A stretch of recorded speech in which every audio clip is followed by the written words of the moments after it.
Hi, my name is Michelle Burns, and we're here at the first annual International Contemporary Art Fair at the Grand Del Mar here in beautiful San Diego.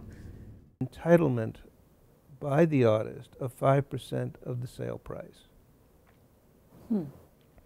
Now, that can amount to a lot of money, and it is the affirmative obligation of the owner of the picture to find the artist and to deliver a check to them in the event of a subsequent sale. People don't know that. I never knew that myself. That's quite interesting. Did you find that there were some very good questions that you were able to answer in the symposium? Well, actually, my role was to ask the questions, and we had 6 very competent panelists who provided the answers.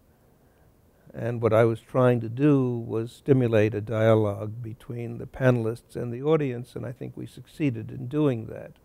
We had a representative of a major auction gallery. We had a leading art appraiser. We had the director of the Timken Museum, which is one of our more important local museums. We had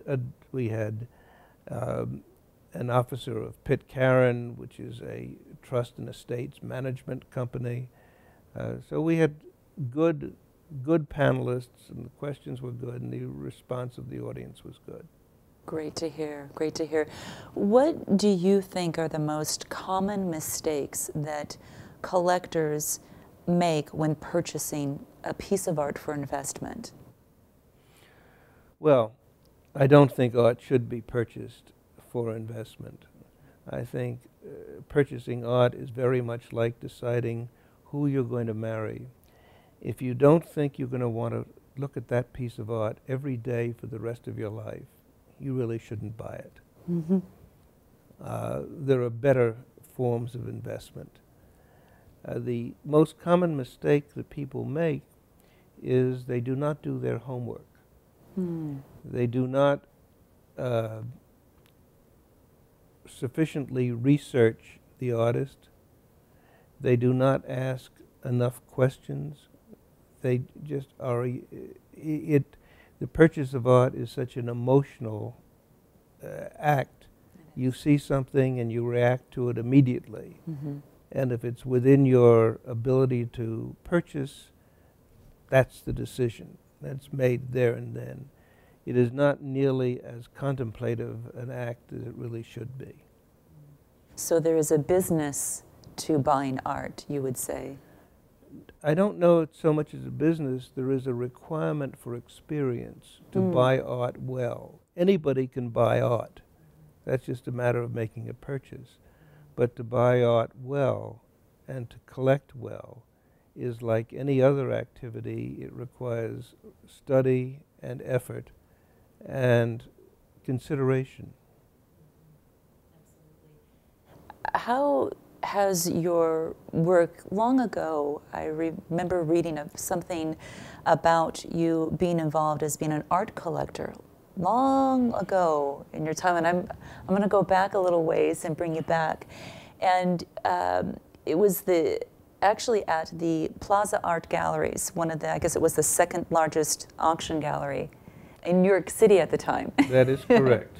But I was not an art collector. Okay. I was an employee. Okay. I was 16 years old and had done a number of things as a young person. I was a page in the Senate, and I had always worked. And I had run up a bill at the Plaza Art Gallery, which was the second largest in the city at the time. And they suggested that as I wasn't paying the bill quite as promptly as they had expected, that perhaps I'd like to come and work for them. And indeed, I thought that was a very attractive proposition.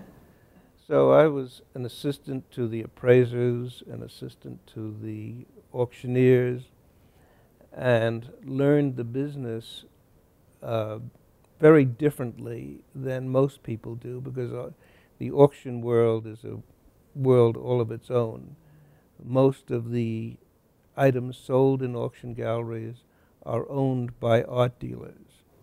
They're not, they publicize the fact that art comes from trusts and estates, but the reality is that most of the works are by dealers, and it's very much a business. And the dealers are bidding to get a higher price, to bidding up the objects. And it's interesting. And what happens is that the employees of art galleries, when something is going for less than they believe its market value is, they buy it for their own personal account. Mm. And I remember the first thing I bought was a Queen Anne drop leaf table.